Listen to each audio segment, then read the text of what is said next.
बिस्मिल्लाहिर्रहमानिर्रहीम। अस्सलाम वालेकुम दोस्तों, उम्मीद करता हूँ आप सब खैरियत से होंगे। आज की इस नई वीडियो में आपको वेलकम करता हूँ।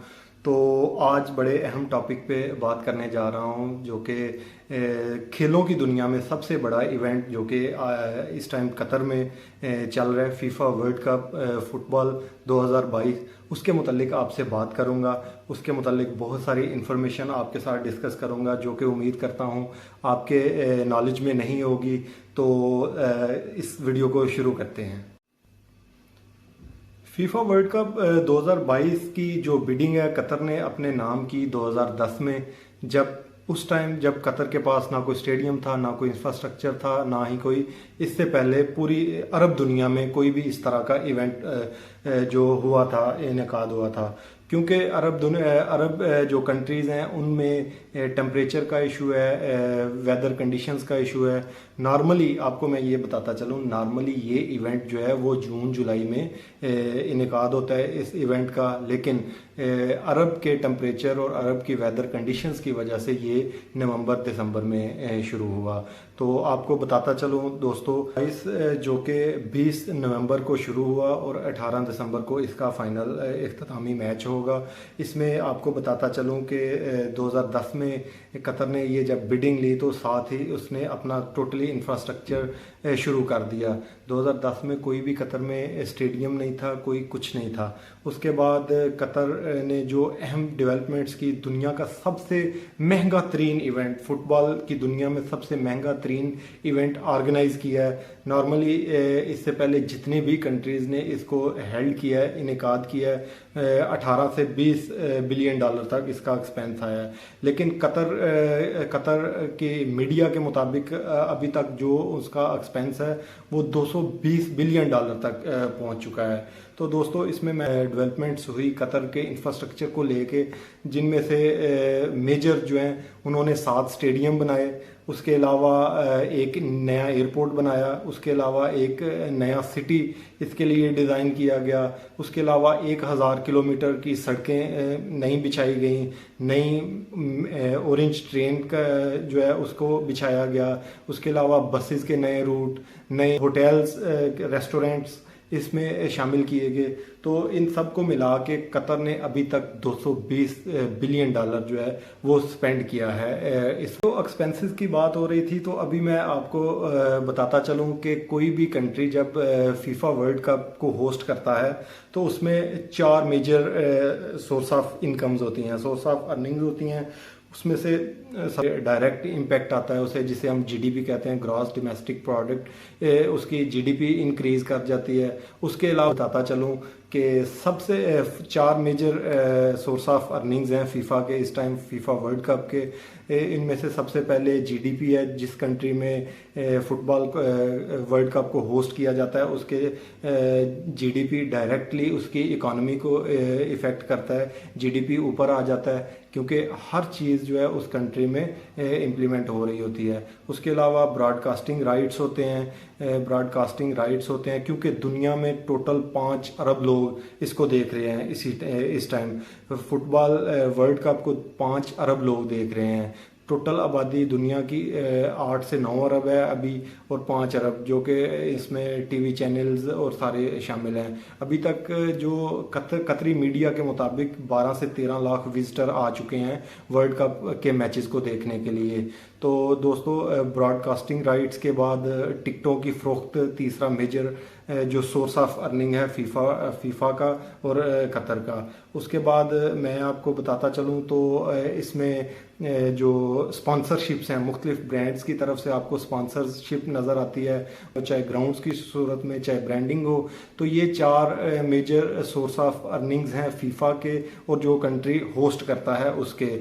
आपको बताता चलूँ कि इसमें जो कंट्री होस्ट करता है उसको सिर्फ एक ही फ़ायदा आता है, जो कि उसकी जीडीपी पे डायरेक्टली इम्पेक्ट करता है। ठीक है, क्योंकि जो भी विजिटर, जो भी बंदा किसी कंट्री में जाएगा तो ऑब्वियसली उस कंट्री की सर्विसेज वो यूटिलाइज करेगा, तो ऑटोमेटिकली उस कंट्री का बिजनेस ऊपर जाएगा और जीडीपी ऑटोमेटिकली।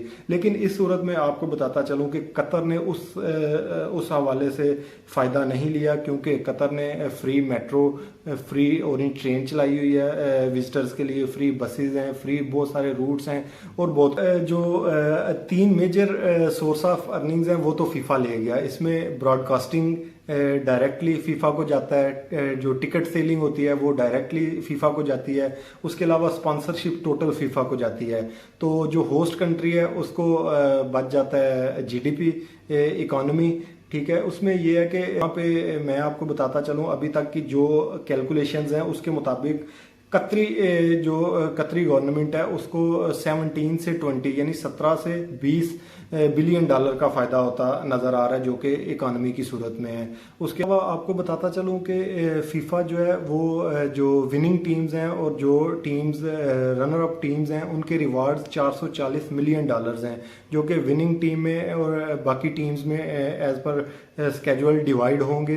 तो उसमें फीफा जो है एक सबसे मेजर जो फ़ायदा कतर से अभी ले रहा है, जो कि किसी भी होस्ट कंट्री में जब भी होता है तो वो फ़ायदा मिलता है उसे टैक्स रिलीफ की तरफ सूरत में। तो अभी कतर भी इसी तरह अभी कोई ऑफिशियल उसके सोर्सेज नहीं हमारे पास पहुंचे, तो मैं आपको बताता चलूं कि कतर जो है वो टैक्स की सूरत में भी फीफा को बहुत ज़्यादा रिलीफ दे रहा है। तो अभी सबसे जो मेजर क्वेश्चन आपके माइंड में आ रहा है और जो कि मेरे माइंड में भी था, जिससे लेके मैंने इस पे सारी वर्किंग की और आपके साथ ये इंफॉर्मेशन शेयर कर रहा हूँ कि आया कि 220 से 230 बिलियन डॉलर लगा के 17 से 20 बिलियन डॉलर का फायदा, ये तो सरासर घाटे का सौदा है, सरासर ये नुकसान में नजर आ रहा है ये सौदा।